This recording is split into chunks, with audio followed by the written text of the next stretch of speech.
Quantos querem ouvir um evangelho genuíno? Digam glória a Deus. Abra aí a sua Bíblia no livro Evangelho segundo escreveu São Mateus, capítulo 13. Veremos do versículo 18 ao 23.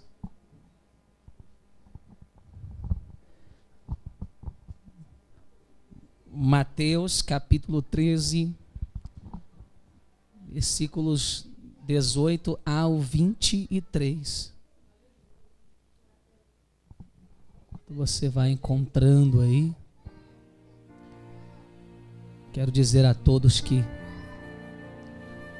a palavra de Deus, ela tem poder de trazer à existência aquilo que não existe.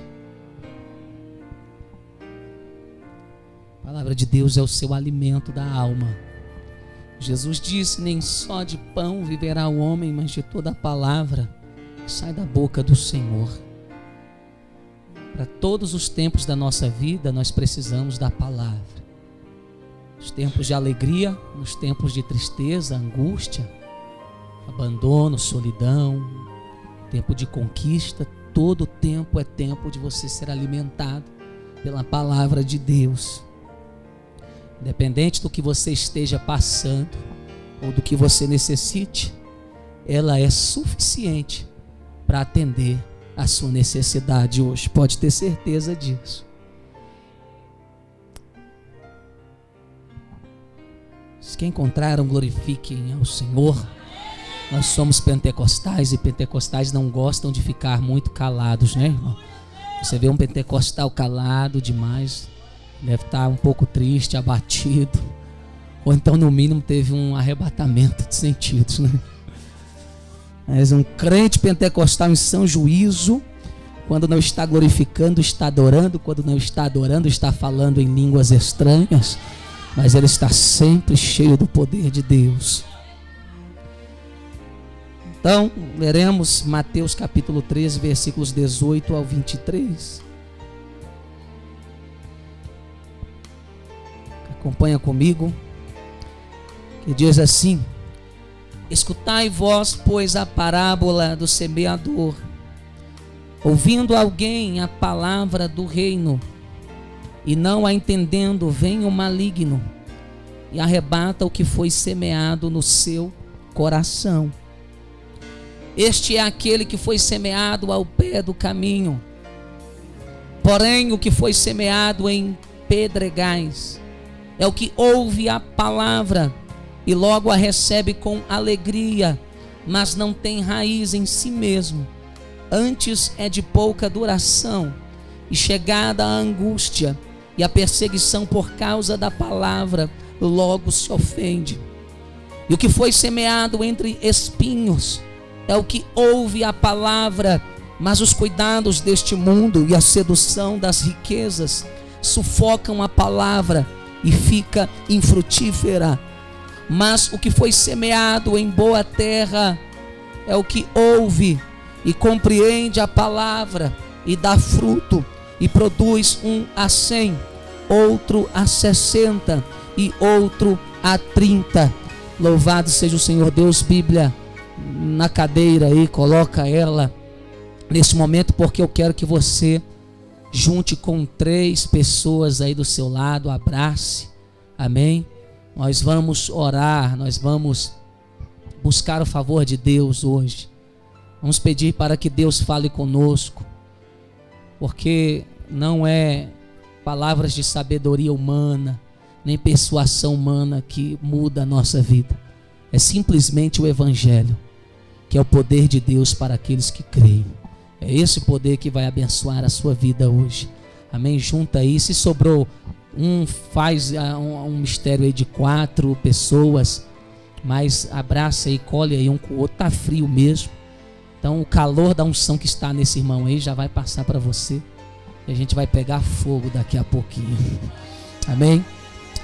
Nós vamos orar pelas nossas vidas. Nós vamos orar uns pelos outros agora, amém? Essa oração que você está fazendo está sendo direcionada a essa pessoa que está junto de você, amém? Senhor Deus, nós queremos apresentar-nos ao Senhor diante de Ti, como nosso Deus verdadeiro, justo e fiel, aquele que não nos abandona, aquele, meu Deus, que comprou a sua igreja com o seu próprio sangue. Senhor, nós te pedimos neste momento, é culto da família, é culto ao Senhor Deus voltado para a base da sociedade, a base da igreja, a base, meu Pai, deste mundo. Deus, diante de tantos ataques, possa nos, ó Deus, fortalecer agora, possa nos fazer fortes, meu Pai, para enfrentar as tribulações, os problemas, ó Deus, as dificuldades, as aflições que o Senhor mesmo disse que passaríamos enquanto estivéssemos aqui nesta terra. Mas Deus, nós passaremos vencendo, nós passaremos mais que vencedores, nós passaremos, ó Senhor Deus, triunfando, porque o Senhor é aquele que venceu a morte por nós. Pai, abençoa cada um que está aqui. Tira, Senhor, todo espírito que não seja o teu do nosso meio. Dai-nos, ó Deus, deste momento, a alegria da salvação, o conforto da tua presença. Traz anjos neste lugar, anjos que possam estar auxiliando-nos neste trabalho de evangelismo, da ministração da tua palavra, meu Deus. E eu te peço, usa a minha vida, me dê capacitação física, me dê capacitação espiritual, me dê a capacitação intelectual, para que eu possa ser um instrumento de bênção nesta noite para este povo. É o que eu te peço em nome de Jesus Cristo. Aí você do seu lugar mesmo, aí glorifique bem alto, aplauda o Senhor, e se é batizado no Espírito Santo, fala em mistério agora com Ele, e não desliga a fiação, porque é assim que a gente vence. Se assente no seu lugar, aleluia, glorificando e exaltando a Ele. Glórias a Deus. Igreja do Senhor Jesus, quando eu disse que traria hoje um evangelho genuíno, de fato eu não estava mentindo, porque eu sei que todos nós passamos por problemas, por lutas. Eu mesmo estou presenciando coisas que aconteceram que muitas vezes vêm para nos abater, para nos entristecer, mas quem sabe eu poderia trazer uma palavra aqui para motivar a sua vontade de se levantar. Quem sabe eu poderia trazer aqui uma mensagem voltada dentro da história de alguém que venceu tribulações. Mas eu disse que o evangelho genuíno, ele tem que ser pregado. Por quê? Não porque ele não consola, não porque ele não serve para você que está passando por algum problema, mas porque ele é o único que vai fazer você permanecer. Palavras humanas, palavras de efeito moral, elas não servem para alicerçar um cristão. Quem sabe por algum momento, um período, ela possa servir de injeção de ânimo na sua vida, mas aquilo que permanece, aquilo que te faz continuar, é simplesmente nada mais e nada menos do que o verdadeiro evangelho. Eu quero te dar uma notícia que você vai se alegrar. Esse verdadeiro evangelho vai ser pregado aqui agora. Amém? Graças a Deus. O que eu acho interessante é que os evangelhos sinóticos, mesmo trazendo passagens incomuns, contando as mesmas histórias, são eles Mateus, Marcos, Lucas, exceto João. Eu vejo o ponto de vista dos autores, dos escritores, os homens que escreveram, e eu fico admirado porque o ser humano é um ser bastante complexo. Todos nós olhamos para algo, talvez a mesma coisa, mas cada um vai ver de forma diferente aquilo que ele está olhando. Talvez, como exemplo, nós podemos olhar para esta cruz aqui.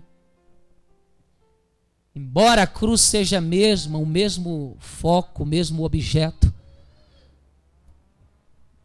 que você está se direcionando para olhar, cada pessoa aqui vai ver esta cruz de uma forma diferente. Uns vão ver um pedaço de madeira trabalhado na cor branca. Outros vão lembrar de um Cristo que sofreu. Outros vão lembrar de um Cristo ressurreto. Outros até mesmo vão pensar N coisas. Mas essa cruz continua sendo a cruz. Como disse Mateus, Marcos e Lucas, narram essa história. E eu acho lindo que mesmo sendo diferentes, mesmo vendo as coisas de maneiras diferentes, eles tinham o mesmo Espírito. Porque quem escreveu a Bíblia foi Deus. Ele só usou mãos humanas, pessoas consagradas a Ele. E esses três autores dão um início dessa mesma parábola de forma diferente. E analisando, eu pude ver que Mateus inicia a sua história contando que Jesus estava em casa. E de repente Jesus sai, vai à beira da praia e ali fica sentado. E quando ele está sentado, uma multidão de pessoas começa a se aglomerar em volta dele. A ponto que ele sobe na beira de um barco e, usando as montanhas que ficavam à frente, o poder do vento levado pelas ondas, começou a ministrar a parábola do semeador, de forma que, sem amplificadores, sem microfone, sem os recursos que nós temos hoje, ele pôde alcançar todas aquelas milhares de pessoas com a sua voz humana. Já o evangelista Marcos escreve que Jesus estava junto ao mar quando iniciou-se um grande sermão. Lucas, o único gentil que escreveu a Bíblia, e com toda a propriedade para isso, porque a obra de Lucas é uma arte, é uma coisa bela. Ele passou anos estudando, analisando as coisas, tentando colocar em ordem tudo para que pudesse trazer para aqueles que um dia fossem ler o seu primeiro tratado, a melhor forma para eles poderem entender que Cristo, que Jesus Cristo é o Salvador dos gentios. Esse homem chamado Lucas, ele diz que se ajuntaram a Jesus Cristo pessoas de várias cidades. E eu preferi ficar com Mateus porque ele foi mais detalhista. Ele me fez pensar em Jesus. Porque quando ele diz que Jesus sai de casa, e todo judeu, quando sai de casa, ele sai determinado a algo. Mateus conta que ele senta na beira da praia.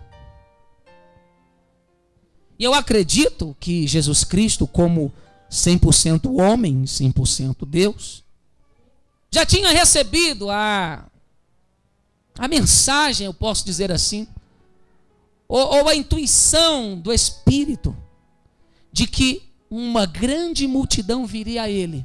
E essa multidão necessitava da palavra do Pai. Eu creio que Jesus já sabia o que iria acontecer. Eu acredito que Jesus já sabia que aquelas pessoas estariam ali, queriam ouvir alguma coisa. E eu creio que nesse interim, nesse tempo ao qual a Bíblia não fala especificamente, ele começou a projetar uma mensagem. Eu entendo que ele começou a se preparar para falar algo que serviria não somente para aquelas pessoas ou para aquela geração, mas para todos que um dia houvesse de ouvir estas palavras. Jesus Cristo, o Filho de Deus, começa a olhar uma linda paisagem que estava à beira do lago ou mar da Galileia. Você não precisa de ir em Israel para entender o que eu estou falando para você. Através da internet você pode ver, digitando lá Mar da Galileia, ou local aonde Jesus Cristo pregou o sermão ou a parábola do semeador. Você vai ver que geograficamente aquele lugar é lindo. Por quê? Porque naquele lugar Jesus estava vendo um grande campo. E naquele grande campo havia-se trigo, muito trigo plantado ali. Só que em meio à plantação do trigo havia caminhos cortados por entre ele, feito por pessoas, cavalos, animais que por lá atravessavam, usavam como rota. E pela excessiva caminhada, pelo decorrer de milhares de anos, as pessoas caminhando por aquele mesmo lugar, aquela espécie de terra, de solo, começou a ficar duro, rochoso. Havia uma fina camada de areia por cima, mas aquele caminho era um caminho feito por um solo rochoso, pisado. E ele também continha os elementos das montanhas que Jesus observava daquele lugar, da beira daquela praia. Montanhas que tinham elementos rochosos. E eu sei que Jesus, olhando aquela paisagem, olhando aquele campo, que não tinha somente o trigo, mas também tinha cardos, abrolhos ou plantas espinhosas ali, em meio àquele campo. E foi olhando para esta paisagem bela, que qualquer pessoa receberia uma inspiração ali, que ele encontrou o que falar para aquela multidão que viria. Parábolas são métodos de ensino por comparação, baseados na vida diária, no cotidiano de uma pessoa. Jesus sempre usava o cotidiano da época para explicar a respeito dos céus para as pessoas que vinham até ele. Porque Jesus foi o maior mestre, o maior professor. E todo bom professor sabe que não precisa você somente entender da matéria, você tem que saber ensiná-la. Tem muita gente que sabe até muito, mas não sabe passar para as pessoas aquilo que ele aprendeu. E Jesus era um mestre por excelência. E na sua simplicidade ele começa a falar do céu usando coisas que nós vemos todos os dias. Porque, aliás, ninguém nunca foi lá para saber como é o céu. E seria tamanha ignorância para ele falar das ruas como de ouro, como de cristal, do santuário celeste, e querer obter de nós a total compreensão dessas coisas. Então Jesus, quando a multidão chega a ele, ele sobe na beira do barco, olha para aquela multidão e diz: um certo semeador saiu a semear.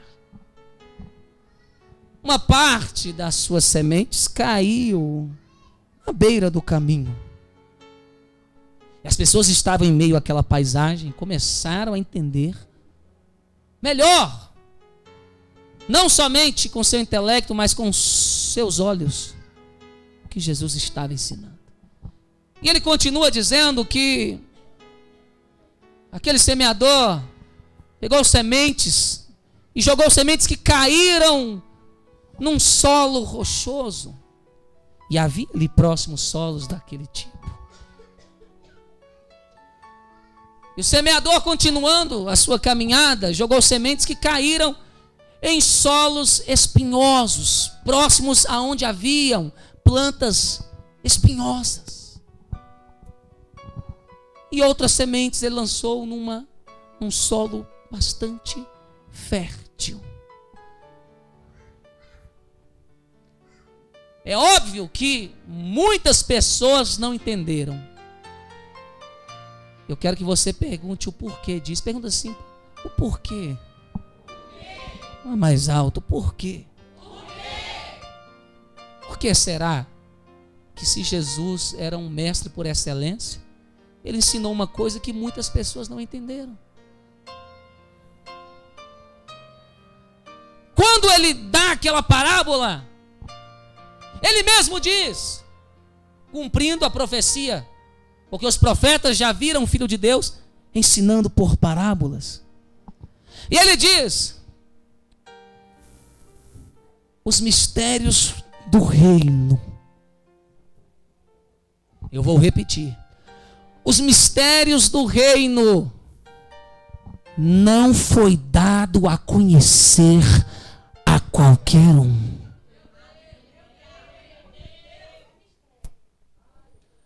Por isso eu prego em parábolas, para que se cumpram nele a profecia de Isaías. E que profecia é essa, pastor? Para que olhe para cá, vendo com seus olhos, não vejam. Para que ouvindo com seus ouvidos, não ouçam.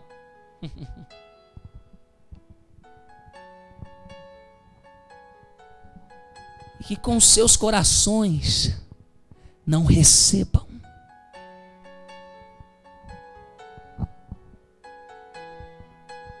Jesus termina o sermão e fica uma interrogação bem grande no meio daquela multidão. Nem os discípulos entenderam. Eu quero abrir um parênteses para falar uma verdade para você. Vai ter coisas na sua vida que você não vai entender.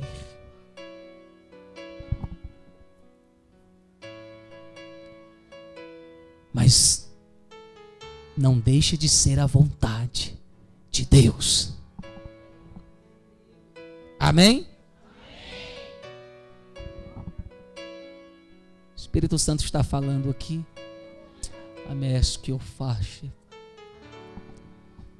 Então nem tudo a gente vai entender, mesmo que a gente queira. Mas Senhor, aqui sou eu tenho 30 anos de oração, de fidelidade contigo, porque o Senhor não me explica o que está acontecendo na minha vida. Senhor, eu conheço a Bíblia de frente para trás, de trás para frente, já ouvi inúmeras pregações, mas eu não encontro resposta. É porque Ele não quer revelar o mistério a você. Mas houve uma minoria que Jesus tirou a parte. E olhando para eles, e quem eram essas pessoas? Pessoas simples. Alguns deles pescadores. Outros tinham um nível intelectual um pouco mais adiante, mais à frente, mais acima. Mas 12 pessoas simples. E ele olha para essas pessoas e diz: a vós é dado conhecer os mistérios do reino dos céus. Estou pregando aqui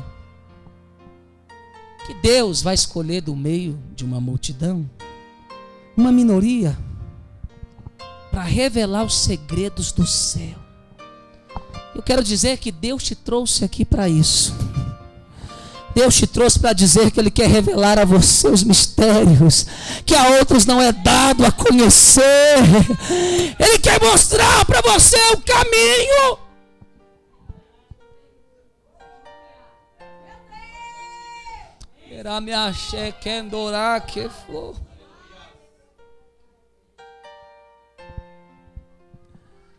E essas pessoas em particular, ele explica e diz: olhem, eis a interpretação da parábola do semeador, porque para vocês eu quero que vocês entendam, vocês eu quero que compreendam.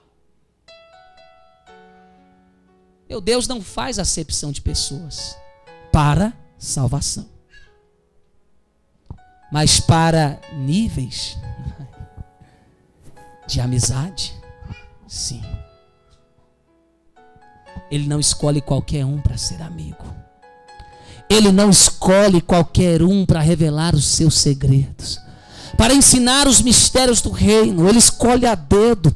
E o Espírito Santo me diz aqui nesta noite que Ele escolheu pessoas aqui. Eu não sei se você sabe disso, porque talvez se soubesse, Só poderia estar dando um glória a Deus, porque isto é privilégio.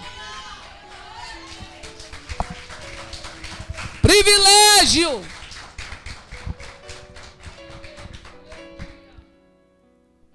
Bate no ombro do seu irmão e diz para ele: privilégio. Valoriza. Diga para ele: estar aqui hoje, privilégio. Valoriza.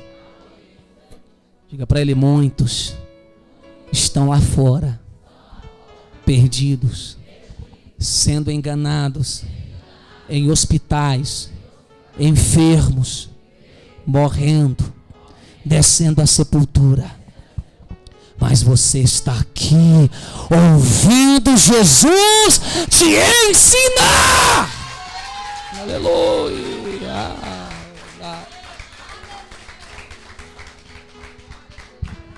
Você queria um motivo para estar feliz hoje? Eu vou àquela igreja, Deus usa o pastor, fala alguma coisa, me dá um sinal para que eu me alegre, pois eu já te dei o privilégio de estar ouvindo o evangelho que salva o homem. Melhor ainda, sendo explicado para você. Jesus disse: o semeador sou eu. Imagina os discípulos olhando, porque crente, irmão, é curioso. Os discípulos eram os crentes da época. Eles eram curiosos porque ali estava o Filho de Deus, aquele que fazia proezas. Eu imagino eles com os olhos abertos, esperando a interpretação, e Jesus dizendo, eles felizes. Acho que os mais ousados cutucavam o outro e falando: aí, a revelação é só pra gente. Nós somos os caras. Nós vamos sair no meio desta multidão, um monte de gente falando: e aí, entendeu? Não entendi não, entendeu também não, não sei o que, nós, entendeu não, né? Pois é, né? Fazer o quê? E perguntando: e vocês já entenderam? Oxi. Se não, claro, do início ao fim. Ah, então passa pra gente. Ah, não pode. Sinto muito dizer não pode, é só para quem ele escolhe revelar. Se você não sabe, é porque ele não te escolheu. Isso é privilégio daqueles que ele escolhe. No teu peito, se aponta para você e diz: ele me escolheu. Aponta com fé e diz: ele me escolheu. Ele te escolheu, igreja. A oportunidade de vida que você tem, pessoas lá fora não têm. Estão confusos, com uma interrogação na cabeça. Mas você não. Você já tem certeza de quem é o seu Deus. Você já tem certeza do futuro que te espera. Você tem certeza das promessas de Deus para a sua vida. Olhe para cá. E eles estão lá, todos, querendo saber. Revela o mistério, Jesus. Revela para nós. E Jesus diz: olha, o semeador sou eu.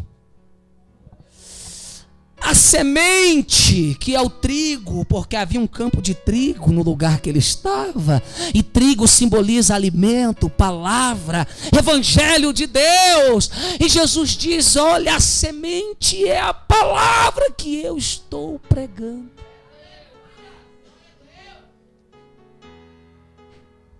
A cabeça deles começaram a sair daquela confusão e começaram a se encaixar no entendimento. E Jesus disse: a semente que cai à beira do caminho são aqueles que não ouvem. Não ouvem. Entra no ouvido e sai no outro. Porque Satanás arrebata a semente antes dela cair no solo.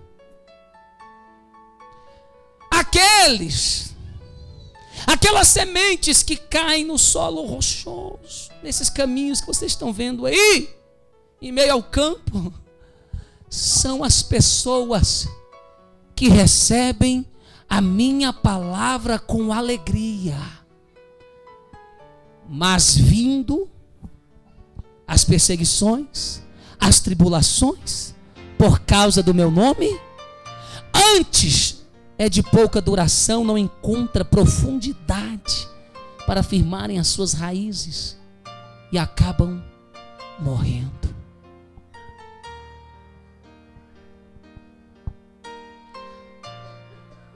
As sementes que caem em meio aos espinhos são aqueles que ouvem a minha palavra, mas os cuidados com as coisas desta terra, as riquezas, as glutonarias, as preocupações com o dia de amanhã vão sufocando. As vaidades vão sufocando, e a semente não encontra oxigênio para respirar a vida e acaba morrendo. Mas tem um solo onde essa semente cai, que ela cresce, ela produz. Cada semente, uma 30, uma 60 e uma 100 por um.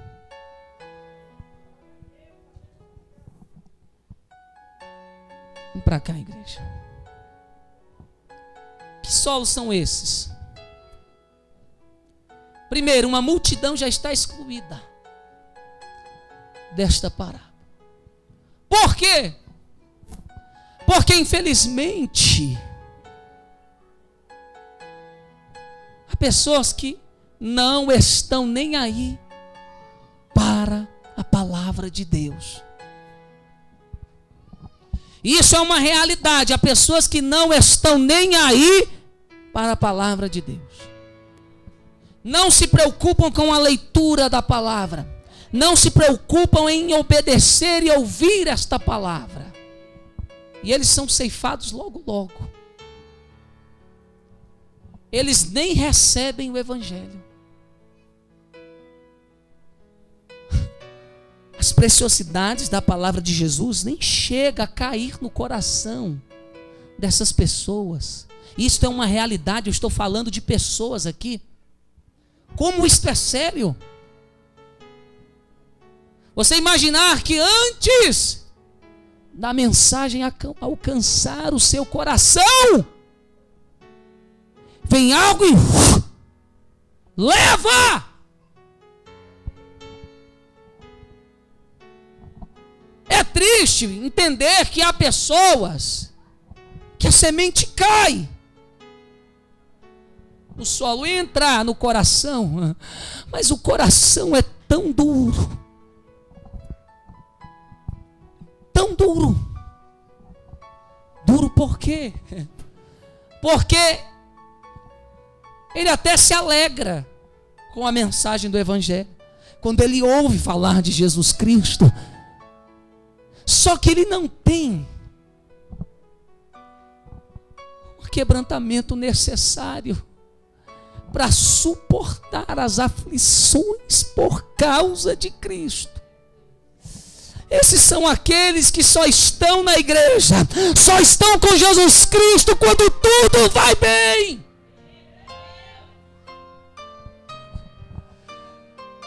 Quando é só maravilha. E pensa no momento onde só tem maravilha, quando a gente aceita a fé, quando a gente recebe a semente. Você aqui é crente, você sabe que eu estou pregando, eu também sei, eu passei por isso. Deus fala com você, você fica maravilhado, você abre a Bíblia, aquilo que você não entendia, agora você começa a entender, você começa a ver a semente da vida começar a crescer na sua vida. Ela até cria raiz, mesmo que superficial, mas vai criando. Aquela camada de terra fina está sendo transportada pela raiz da salvação. Aí alguns como eu, que congregaram sempre em uma igreja pentecostal, quando houve revelação, e fica maravilhado. Meu Deus, o pastor adivinhou a minha data de nascimento, o que eu sofri, a roupa que eu estava, o que eu estou pedindo. É alegria. É Jesus para cá. É Jesus para lá. É Jesus no café da manhã, Jesus no almoço, Jesus no café da tarde, Jesus na janta, na escola, na rua, na casa, na igreja, no caminho, nos sonhos, tudo é Jesus. Estou mentindo ou estou falando a verdade? A fisionomia dessas pessoas é uma coisa maravilhosa. Mas, na minha época não tinha carro, né? Eu ia para a igreja andando. Mas era assim, ó.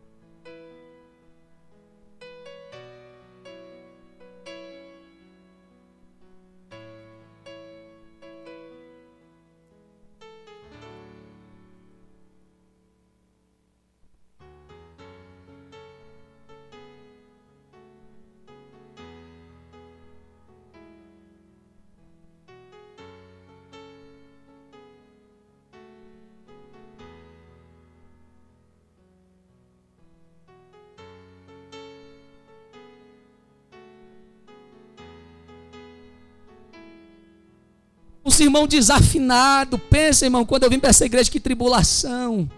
Aí depois que Deus falou que me levantar como pastor aqui, é que eu vi que tribulação maior ainda. Meu Deus.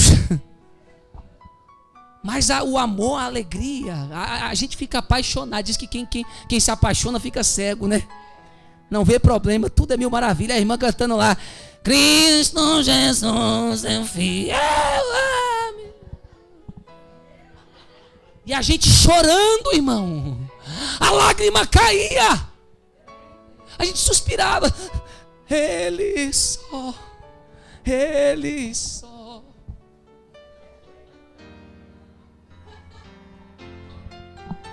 Até aí tudo bem, mas o erro é que começa-se a vir as aflições.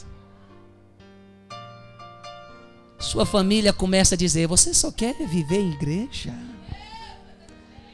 Você não quer estudar mais, não quer trabalhar? Você vai viver de quê? Pois eu quero dizer isso para quem é filho, né, ou quem está debaixo de uma autoridade, que hoje você não vai, querido. E as perseguições começam dentro de casa, porque a palavra de Deus disse que isso ia acontecer.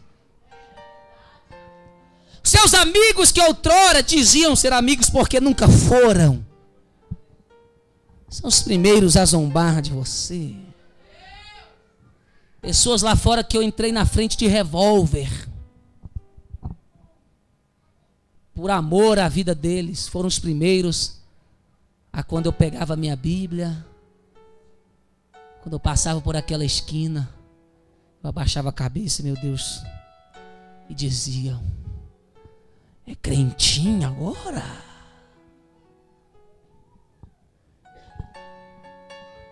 Fora aqueles que falavam absurdos. E aí, conta a verdade, você não é crente nem nada. O que você está fazendo lá?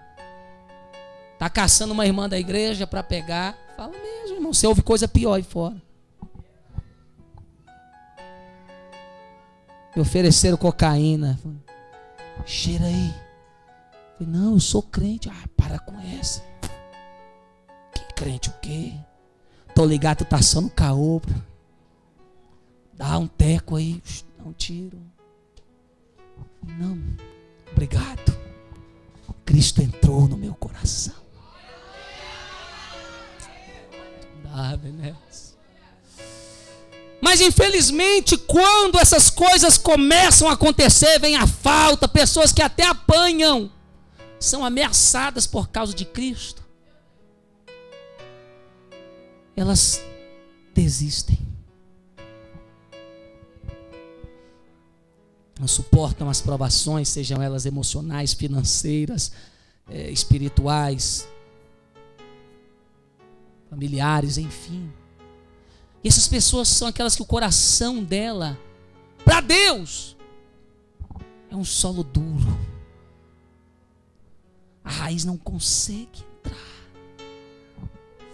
A raiz até tenta, mas não dá. Imagina o pai no céu torcendo e a semente dizendo: não tem como, é duro demais.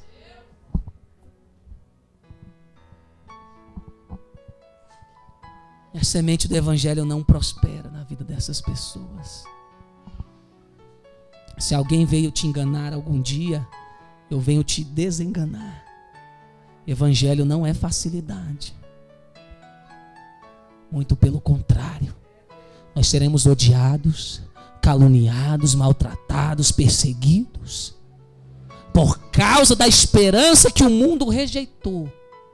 E se você não tem cacique para isso, hoje mesmo você pode ir embora desse lugar e seguir outro rumo, menos evangelho. Mas se você tem um pingo de coragem e o seu coração tem uma brechinha aí, ou você mesmo deixa o Espírito Santo vir com uma picareta espiritual e começar a talhar este solo, eu te digo, continua, porque esse é o caminho.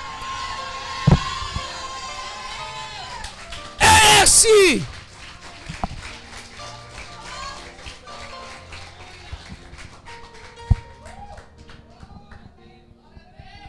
A gente está vivendo uma geração de crentes fracos, molengas, porque vieram nessa onda de evangelho da teologia da prosperidade.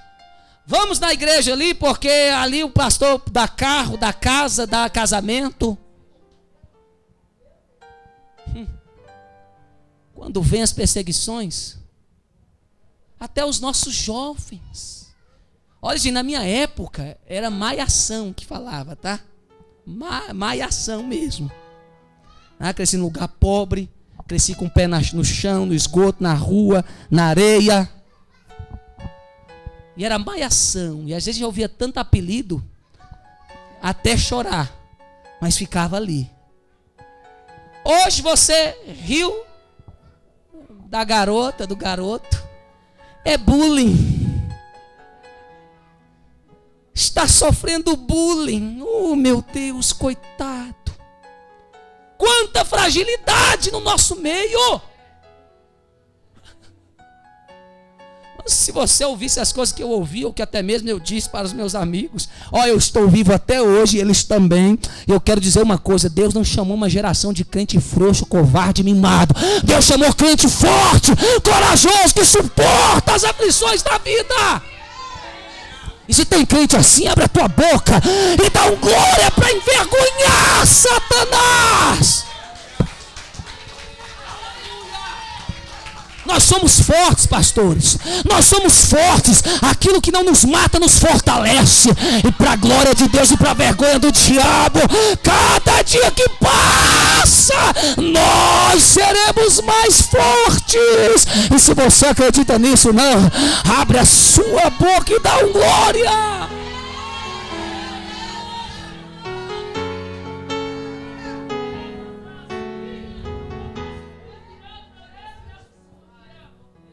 A explicação continua. As sementes que caíram, olha quantas pessoas estão ficando para trás. Para trás do quê? Pergunta assim: para trás do quê? Que você tem que participar, meu filho. Isso é muito importante. Ficando para trás do céu.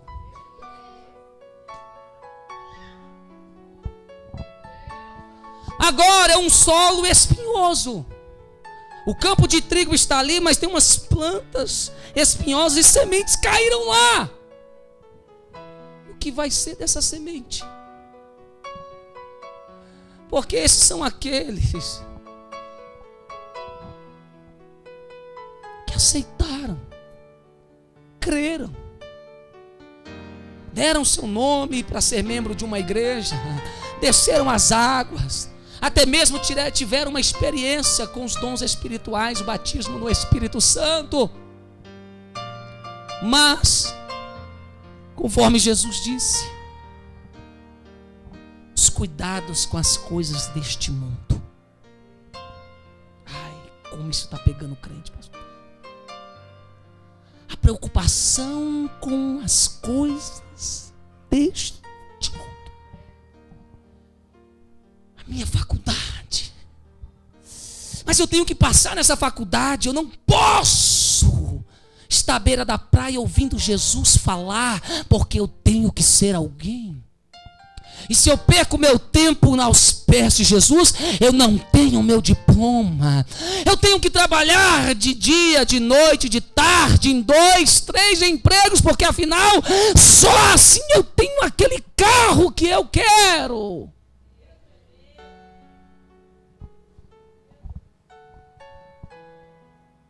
Olha, você vê o pastor andando um pouquinho arrumado, um pouquinho.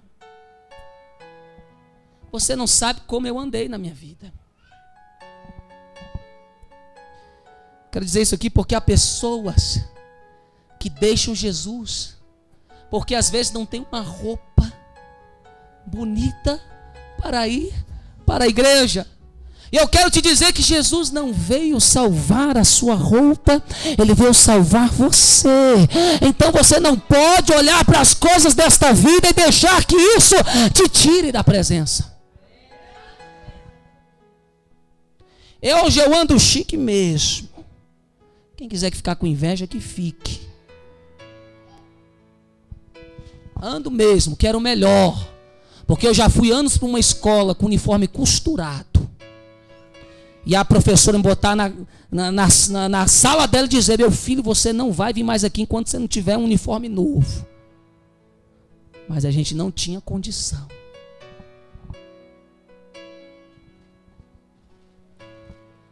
Eu já fui para a escola com pano podre. Podre. Sabe o que é apodrecendo? As pessoas te puxar, começavam a rasgar. Uma blusa branca, nem linha mais de costura da cor tinha. Tinha uma época que eu estava com o uniforme, era branco, as costuras estavam com linha rosa, irmão. Não estou mentindo, não.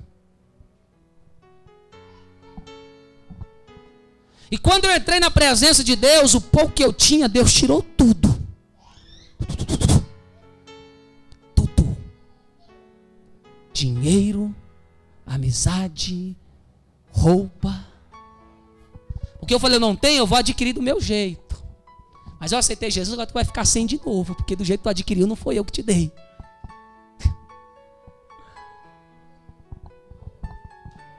E eu já orei aqui com o sapato cruzado para tampar o rombo.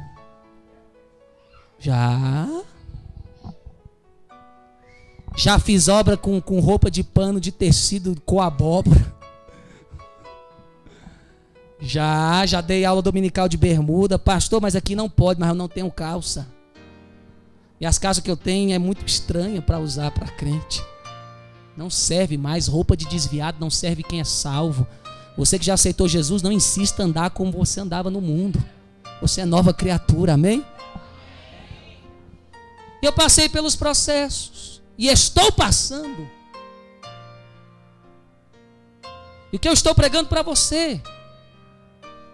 Que há um número grande de crentes que estão se desviando por causa das coisas desta terra. Não tenho um carro, não tenho dinheiro, não tenho isso, então eu vou desistir. E Jesus advertiu isso em uma passagem da Bíblia. Em Lucas capítulo 21, versículo 34, ele diz uma coisa: e olhai por vós, para que não aconteça que o vosso coração, é o que eu estou falando, é onde a semente deseja implantar o seu reino. Que o vosso coração se carregue de glutonaria, embriaguez e dos cuidados da vida, e venha sobre vós de improviso aquele dia. Sabe o que Jesus está dizendo aqui? Que para essas pessoas que estão sendo sufocadas pelas coisas desta terra, aquele dia vai chegar de improviso.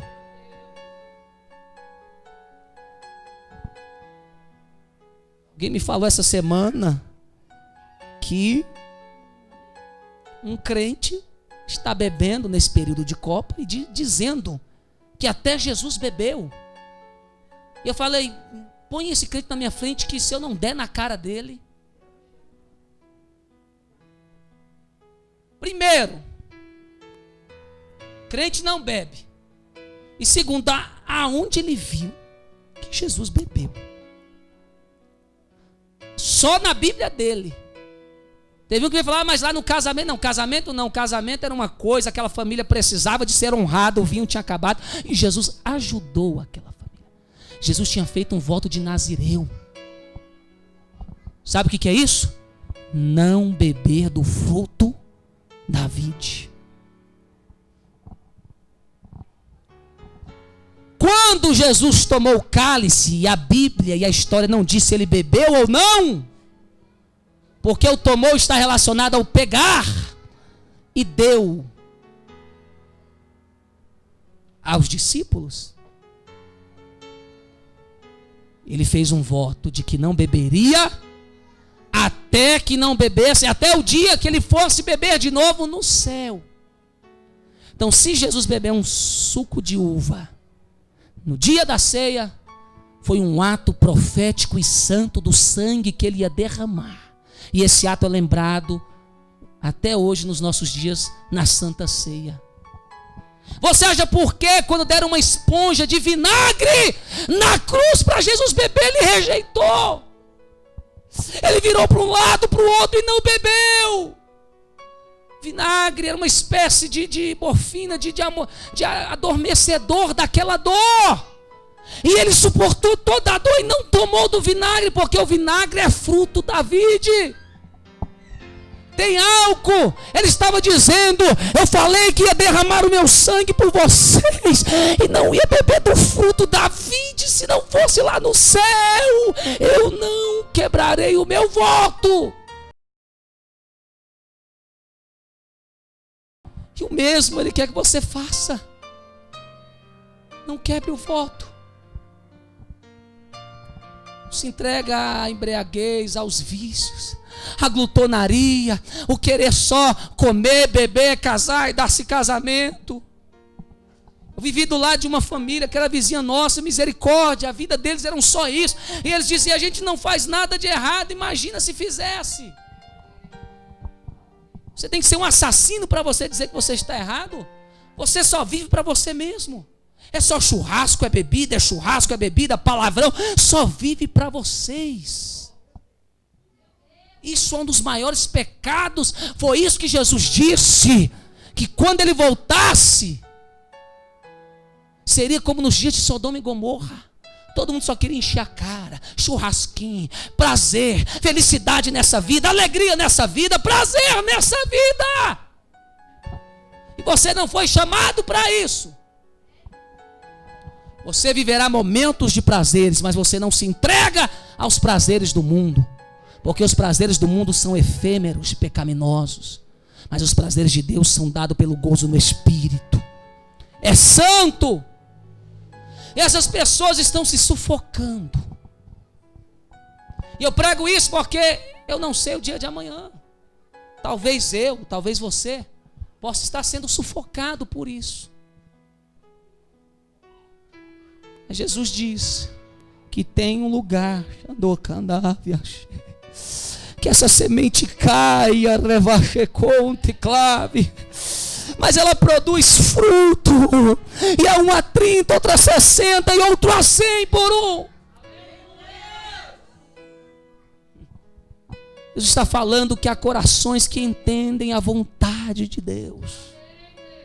Ainda corações que o que é pregado é absorvido, o que é pregado é praticado. Aleluia!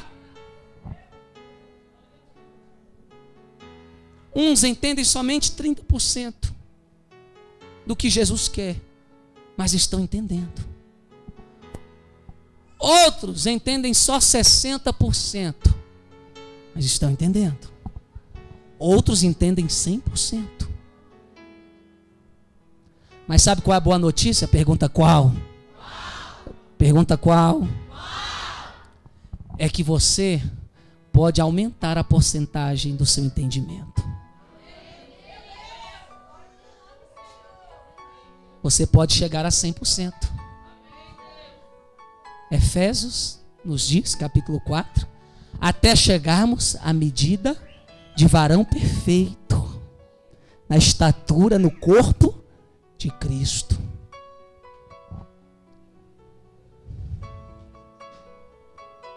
A semente do Evangelho precisa achar um coração que seja um solo fértil. Pega o nome do seu irmão assim e fala para ele: acorda. Como é o seu coração?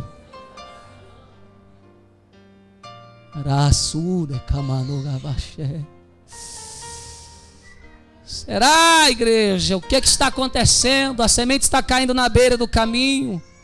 Está no solo rochoso, no solo espinhoso? Ou caiu em solo fértil?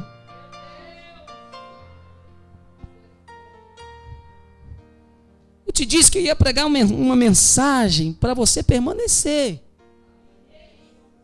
Eu não vim aqui arrancar de você nada, a não ser o entendimento de que você precisa se firmar aqui.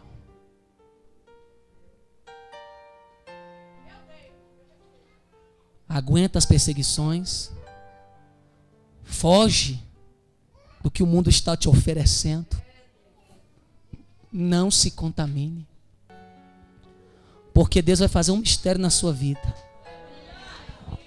Deus está falando hoje aqui que a semente do coração fértil é você hoje. Você é como Ezequiel. Ezequiel, quando estava à beira do rio, o que a palavra de Deus disse? Que ele chegou na beira do rio e a água batia aonde? Eu não ouvi aonde? Nos artelhos, para quem não conhece, ou tornozelos. Mas aí Deus falou para ele: vem cá e vem mais. E ele foi andando e as águas já estavam batendo nos lombos ou na cintura. Mas Deus disse: eu quero que você venha mais. Ele andou mais 500 metros e foi andando, e as águas já estavam cobrindo a ponto dele ter que nadar, porque de pé não estava mais. E sabe o que o Senhor Deus está falando para todo crente que aceitou Ele aqui? Aleluia, eu não quero você com água só nos tornozelos, com 30%. Eu quero que você ore mais, busque mais, jejue mais, se entregue mais, porque as águas vão vir para os lombos. Mas eu não quero você só com 60% de água. Eu quero que você venha para os meus rios do Espírito. Eu tenho 100%.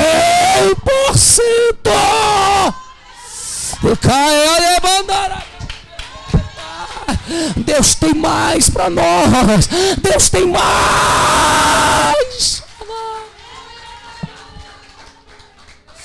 Mas tem que ir. Tem que entrar no rio.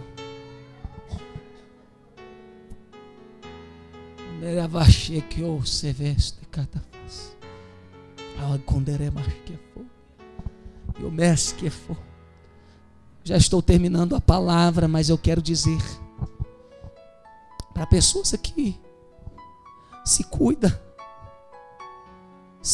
você não é melhor que ninguém. A sua fé vai ser testada todos os dias. Todos os dias vai haver alguma coisa para tentar tirar sua fé. Isso eu estou pregando para quem ainda está no Evangelho. Se é que tem alguém que ainda ama Jesus Cristo aqui. Todos os dias os pratos vão chegar para te corromper. Por mais pequenos que sejam, que você diz: isso não tem nada a ver. Mas a Bíblia diz que quem destrói a vinha não são as raposas, mas as raposinhas, as coisinhas. Hoje eu não quero orar, hoje eu não vou para o culto. Há uma bebidinha aqui, não dá nada. Há um olharzinho para aquela irmã que está com saia curta, não dá nada. Cuidado, porque todos os dias Satanás vai tentar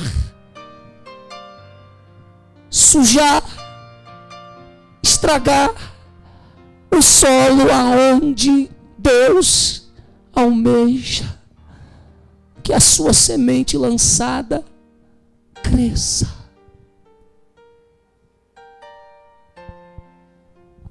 Porque, pastores, o trigo vai crescer. E quando o trigo crescer, infelizmente o joio cresce junto. Então Deus não pode tirar o joio do trigo. Mas haverá um dia de colheita. Sinto Deus aqui, nevaste. Jesus disse: bem-aventurado vós sóis que têm sede de justiça, porque vocês serão fartos. Eu sei que às vezes a gente diz: mas como é que pode um cabra safado desse prosperar? Uma capa dessa de crente mentindo e pregando nos altares, aparecendo como irmão, e não tem nada disso. Deus fala: calma.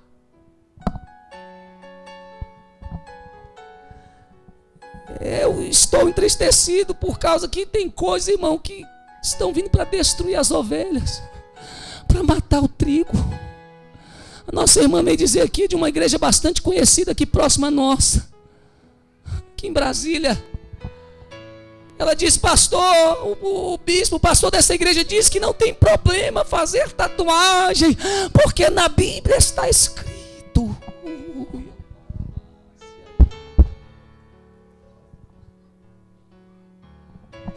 Desde que sejam anjinhos, Jesusinho. Há um grupo homossexual que comprou uma das traduções mais usadas da Bíblia Sagrada. E eu vou falar isso para você aqui, que eu não tenho medo de retaliações, não tenho medo de ameaças. E eles estão mudando pouco a pouco a Bíblia para desviar você lendo a Bíblia.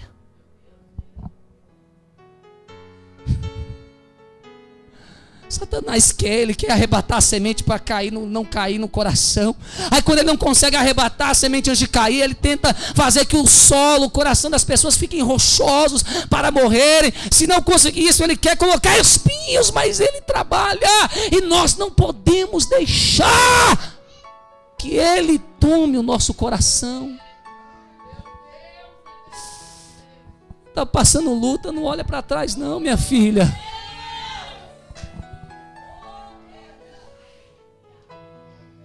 Olha não, porque enquanto você quer sair, tem gente querendo voltar e não dá conta. Eu conheço mulheres de Deus, pastoras de Deus, que por tanta frustração, hoje colocaram um batom vermelho na boca, uma calça, pintaram o cabelo com as cores mais extravagantes que tem, estão se prostituindo aí fora, por decepções. Nós somos privilegiados porque Deus está dizendo para nós guardarmos o nosso coração até a vinda dele. E essa tradução, preciso falar isso aqui, já estou encerrando.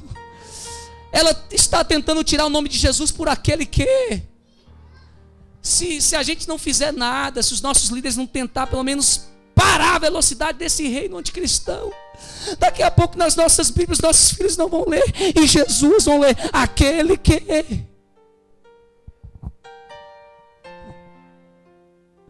Essa tradução já diz que Jesus tatuou na sua coxa, pastor. Que blasfêmia. Aquela frase de Apocalipse.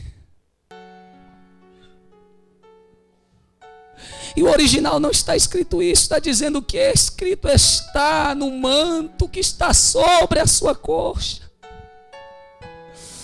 Ah, Gedéstia, traduções que já estão dizendo que Jesus é filho de José. Porque no dia que você falar que Jesus é filho de Deus, ele vai dizer mentira, ele teve um pai. O que vai ser dessa geração se não tiver guia segundo o coração de Deus? Se não tiver pastores preparados, abalizados no Evangelho para ensinar o caminho? Porque dos que restam todos estão sendo atacados. Os profetas estão sendo atacados. A santidade de Deus está sendo atacada. Jezabel agora prega nos nossos púlpitos e as nossas ovelhas ainda sentam na mesa com ela. Ela profetiza no nosso meio. E a gente não pode deixar isso acontecer sem fazer nada, sem gritar pela santidade. Só quem tem um coração fértil, que entende a palavra na sua totalidade, pode chegar num tipo de situação e dizer assim: se converta, porque o Senhor ainda é santo. Se é que você não se vendeu, glorifica a Deus e receba desta unção para fazer a diferença. As coisas estão sérias, a nossa igreja está dormindo. Deram um sonorífero para os nossos irmãos. Aliás, a gente está preocupado demais com o nosso futuro aqui, para pensar nos missionários, nos pastores, na cidade que precisa de uma conversão, nas almas que estão morrendo. Como está teu coração hoje, igreja?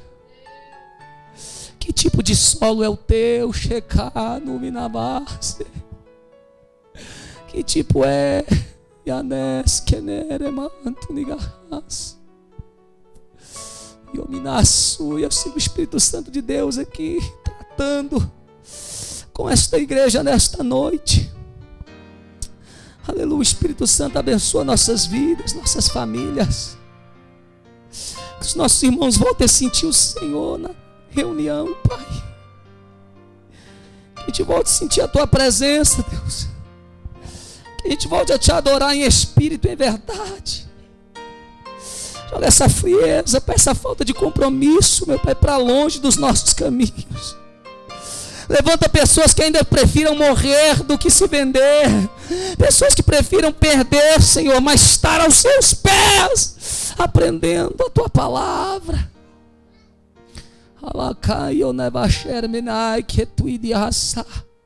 Eu vim falar de céu nesta noite, igreja. Foi isso que eu vim falar. O céu ainda é real. Se alguém aqui te prometeu que Deus ia te dar um casamento e um carro e não te falou que o evangelho é cruz, perdoe. Porque nem tudo que Deus te prometeu, Ele tem obrigação de te dar. Conheço uma geração que tinha promessa, do que a gente canta: não morrerei. Mas se você tem a sua fé, eu acredito sim, que não morreremos enquanto não vemos as promessas de Deus. Mas a palavra do Senhor diz que há uma geração que saiu do Egito com promessa. Promessa de entrar na terra prometida. Eu estou me arrepiando com isso aqui. Mas a história diz que eles não entraram lá. Eles morreram no meio do caminho.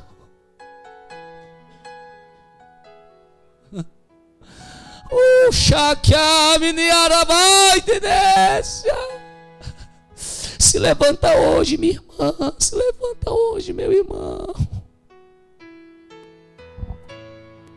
Você não pode morrer na beira do caminho. Não sei porque eu estou pregando isso. Não sei quem é que está precisando, mas eu quero encerrar. Mas o Espírito Santo está me falando: prega isso. Eu não sei, não conheço o seu amanhã, eu não sei com quem Deus está querendo dizer. Mas há pessoas aqui, há uma pessoa que o Espírito Santo, eu não sei quem você é, ele não me revela, está dizendo que você está morrendo no meio do caminho. Não para. Eu não te quero ver perdido, minha irmã, meu irmão. Você é uma bênção de Deus. Deus abençoa aqueles que se desviaram, Senhor, que não suportaram as lutas, Pai, hoje estão caídos, meu Deus. Deus, se ninguém tiver coragem para estender a mão e ir lá, Pai, vai o próprio Senhor, meu Deus, levanta essas pessoas. Se coloca de pé. Se coloca de pé. Talvez você queria uma reunião com um final um pouquinho mais fervoroso, mais alegre. Mas eu quero ir para o céu. Queria chamar a irmã Diana para me ajudar mais uma vez. Irmão Léo, solta aí para mim o playback da minha pasta. Eu estou sem voz, mas ela vai louvar um hino aqui. Andernas. Eu quero que as pessoas tenham um coração fértil para se arrependerem, pastores. Pessoas hoje nem se arrepender mais se arrependem, estão caídos e pensam que estão de pé, não aceitam a repreensão de Deus. Quanto lá de um pregador como eu. Deus ainda cobra a santidade da nossa vida. Ele diz, vem como está, mas não fica do jeito que você era. Você é uma nova criatura. Senhor Deus vai renovar vidas aqui com o Espírito. Você que estava afastado e quer se reconciliar nesta noite, esse é seu momento. Você pode vir aqui à frente. E amenes que o faz, te aravenes. Porque há pessoas aqui que até os dias de hoje estão, André, achar, eu vou passar, porque André, Deus ama a alma. Deus está falando para ti, irmã Leidiane, não queira o mundo. Não queira o mundo. Porque não foi homem que te salvou. Foi Jesus Cristo de Nazaré. Ele não merece essa ingratidão. Ele não merece essa vergonha. Porque quando ele estava padecendo, ele não desistiu por causa de ti. E tu tens pensado em ir para o mundo. Tu fala, hoje eu vou para a prostituição. Hoje eu vou beber. Hoje eu vou estragar minha vida na mão de Satanás. Tu pensaste por este dia, por esses dias atrás, mas o Senhor Deus te diz, Ramaganácia, guarda o teu coração. Guarda o teu coração. Não destrua a tua própria vida por causa de aflições, nem por causa das coisas deste mundo. Deixa Jesus te selar, minha filha.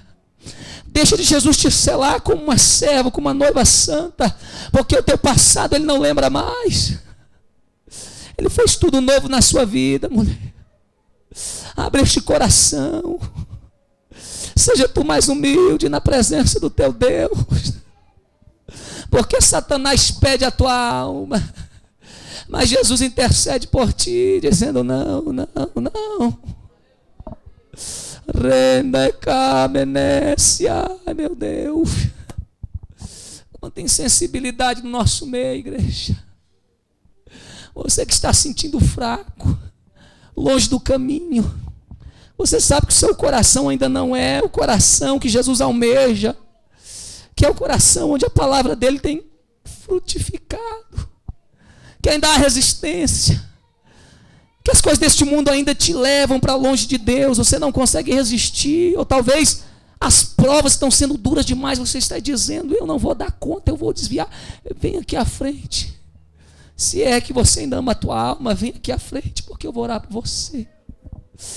E porque Deus mostra pessoas aqui, pastor, só estão na igreja por causa de outras pessoas, por causa do pastor. Porque no dia que o pastor não estiver aqui, você desvia, e você ainda está com esse coração duro. Mas não tem problema não, Jesus não vai até ti não, porque quem tem que ir até ele somos nós. Quem sofre é a gente, irmão. Aonde tem salto alto na presença de Jesus? Aonde, pastor, adianta que uma igreja verdadeira, sincera, tem salto alto na presença de Jesus? Jesus está dizendo, você está acabado, você está desviando, você está olhando para as coisas desse mundo e o nariz ainda continua empinado. Aonde?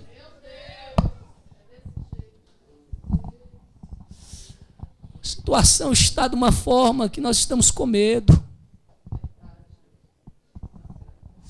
Eu chamo aqueles que querem Jesus, que querem esse evangelho aqui. Se ele te der dinheiro ou não, casa ou não, prosperidade ou não, não interessa. Eu quero aqueles que querem esse Jesus e que o seu grão venha crescer para ser colhido para o céu. Ou você pensa que você é para toda a eternidade? Ou você pensa que você tem 30, 50 anos de vida pela frente, se nós não sabemos o nosso dia de amanhã? Eu vou orar para Deus quebrar o orgulho. Debaixo que me sub soprar o espírito dele aí. Que eu vi, pastor, eu não queria falar, mas eu vi pessoas se desviando aqui. E na vantara chorando para voltar.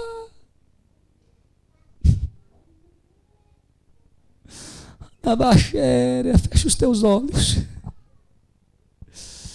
Aleluia. O evangelho ainda quebra coração de pedra. O evangelho ainda tira espinho de coração. Oh, os anjos do Senhor ainda não acampam ao nosso redor para nos guardar, para que Satanás não arrebate a salvação. De que nera baixe.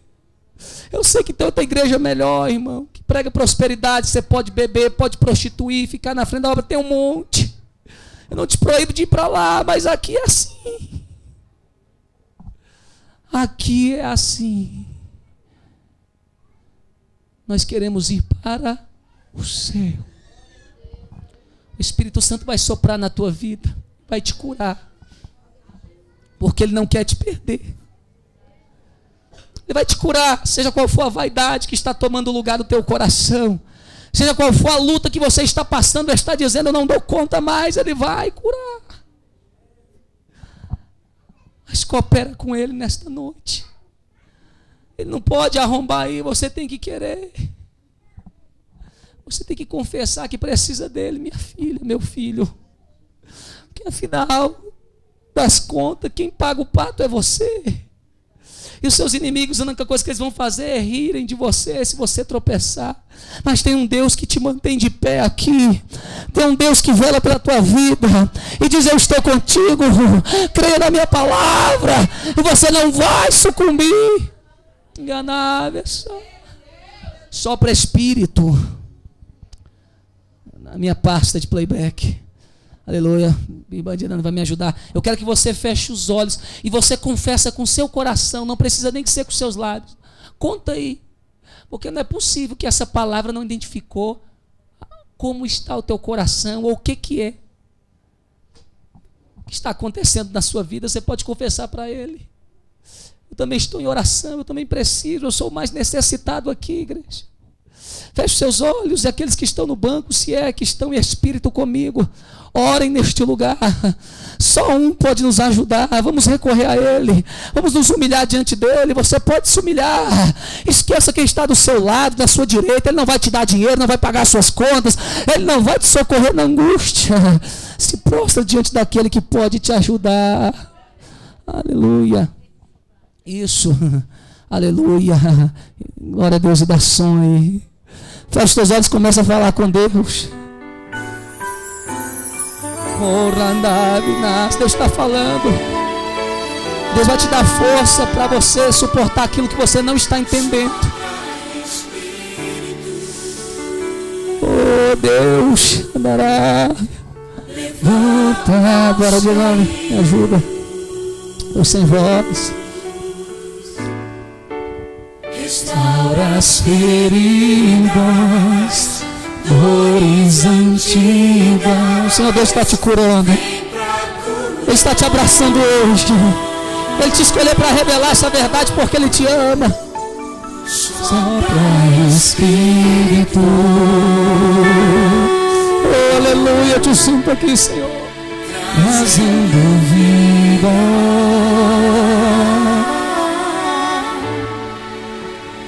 Juntos pedaços, já ouço o ruído do teu agir. Eu creio nisso, Deus. Mas levantar do vale, põe de pé os ossos seus. Com teu poder, vem restaurar a multidão de caídos. Vai, Senhor.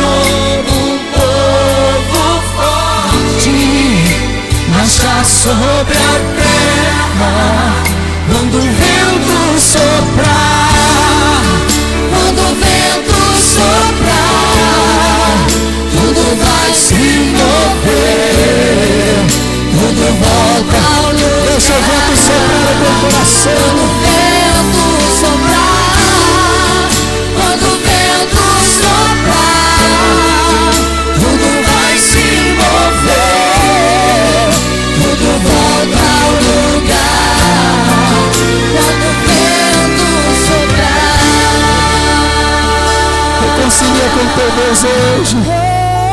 Sopra, Espírito. Deixa o Espírito soprar deste solo, desta terra, trazendo vida. Sara as feridas, Senhor. Sara as feridas. Aleluia. Caravai, naradachequeço. O cabarame negociou. Levanta, Senhor. Faz levantar o vale. Senhor Deus, volta a dar visão pro teu povo.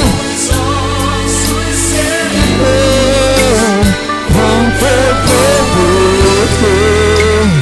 e restaurar a multidão de caídos. Vai, Senhor, um povo forte marchar sobre a terra. Quando o vento soprar, quando o vento soprar, este vento está sobrando, volta ao lugar. Quando o vento soprar, quando o vento soprar, tudo vai se mover, tudo volta ao lugar. Quando o vento soprar, quando o vento soprar, e este vento está soprando, tudo vai se mover sobre a tua vida, igreja. Tudo volta ao lugar. Acredita neste evangelho. Quando o vento soprar, abre o teu coração para este evangelho. Receba o entendimento desta palavra. Tudo vai se produz a 30, 60, 100 por um. Porque Jesus Cristo é o semeador. E Ele semeia no teu coração. Quando o vento soprar, tudo vai se mover, tudo volta ao lugar. Quando o vento soprar, quando o vento soprar.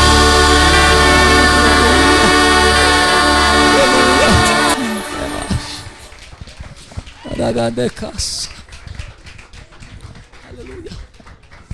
Aleluia. Aleluia.